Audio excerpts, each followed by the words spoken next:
Good morning guys, so andito tayo ngayon sa poultry para i-monitor yung pagdibik ng ating mga alaga. So may comment lang ako dito sa pagdibik ng ating mga sisiw, no? Dahil yan, medyo nagpapahinga yung iba nating mga sisiw dahil stressful talaga yung process of debiking. Ito yung pagputol ng tuka. May comment lang ako guys dahil medyo hindi masyadong nasagad yung target na big ng ating mga alaga. So may possibility na na umulit tayo ng pagdibik. So magre-dibik tayo dahil 2 weeks from now, I'm sure yan, meron pa tong mga paltos-paltos dito. Yan, hindi pa nadibikan. 2 weeks from now, medyo tutubo na ulit yung mga big ng ating mga alaga. So sabi ko sa ating mga poultry boys na kailangan medyo babaan pa talaga yung level ng pagdibik nila kasi medyo mataas pa. So yan, uulitin yan mamaya. Ang problema natin, yung isang debiker natin ay nasira. Yan. So dapat guys, pag magdibik din tayo is naka-under ng antibiotics yung ating mga manok para faster ang healing process nila. So and it also prevents the onset of infection or yung ma-infect yung mga beak nila. So not too short kasi mamamatay din yung ating mga manok, and then not too long para tumubo ulit yung mga beak nila. So parang wala lang sense yung pagdibik natin, sayang lang sa oras saka energy saka electricity. Yan. So i-re-dibik ito sila mamaya guys para isang stress na lang ang ating mga alaga. Yan. So mag 3 weeks na to sila dito sa ating poultry, and maganda yung pagka brood natin dito, walang masyadong mortality. So almost na sunod yung vaccination schedules. So ngayon yung nadibikan pa lang nila is ito pa lang na part, ito pa lang na side. Yan, hanggang dito. Yan oh. Kaso nga yung comment ko is masyadong mababa yung pagkadibik.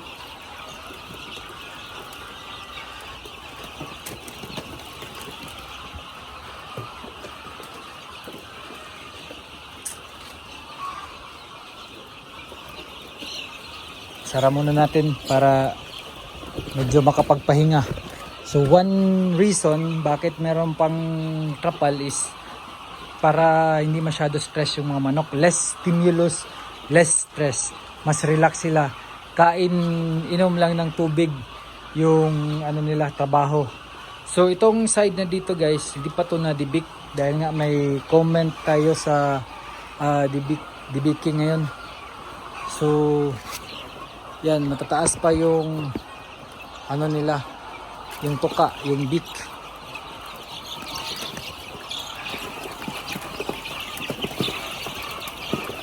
Wala na tong heater guys kasi tapos na yung nila, brooding period. Tapos i-change natin sila this week, or hinihintay lang natin yung stocks natin na makarating.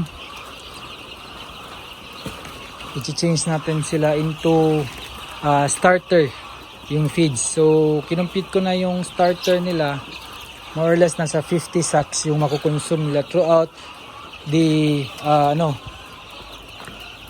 the feeding schedule ng ating mga manok. So that's around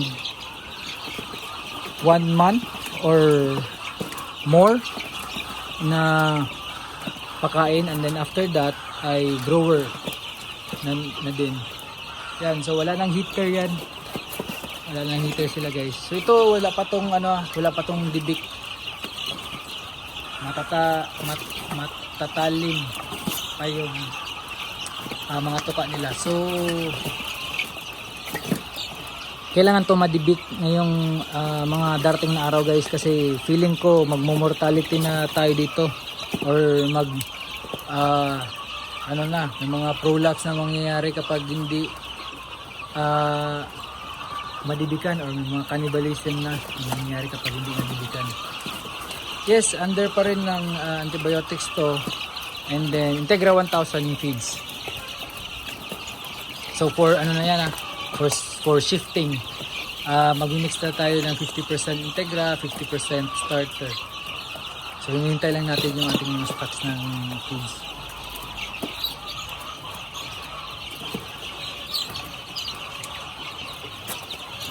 And then may nakaschedule tayo na weigh-in. So kukuha tayo dito ng at least 10%. So siguro nasa 200 pieces or 200 heads na mga sisiw ay titimbangin natin para makuha natin yung body weight. So titingnan natin if yung uniformity or yung pagkakapantay-pantay ng timbang ng ating mga manok ay nakuha, and then titingnan natin if yung body weight nila is match sa kanilang age. Now, very important yun kasi it will determine their performance later on guys sa kanilang laying stage or sa kanilang laying life. So babalik tayo dito mamaya for monitoring ng pagdibik. So, yun nga lang, may problema yung isang debiker natin, kaya hindi tayo nakakadiretso-diretso ng pagdibik. Ay, namamahinga sila guys, pero hindi pa to nadibikan.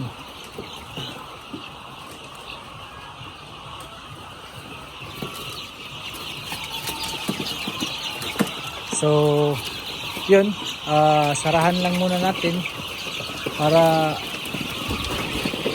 less yung stress, yung stimulus. So less stimulus, less stress.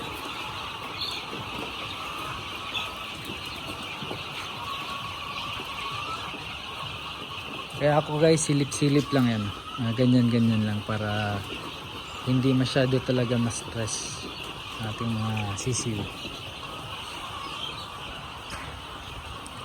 So maybe this week also mag-move in na din tayo papunta sa sa ibang portion ng mga kulungan. Ga-adjust na tayo dahil medyo kinukulang na yung spacing. So very important yung stocking density natin guys sa pagpapalaki ng mga sisiw para maiwasan natin yung yung pagkakaroon ng mga bansot, no, yung uniformity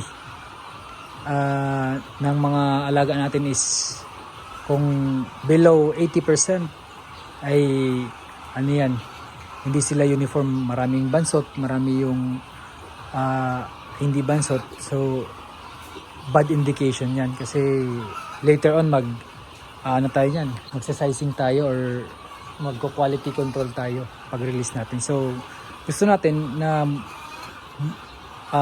mas maraming good condition or mas maraming nasa tamang body weight is mas maganda para mas mabenta natin ng maayos sa ating mga customers.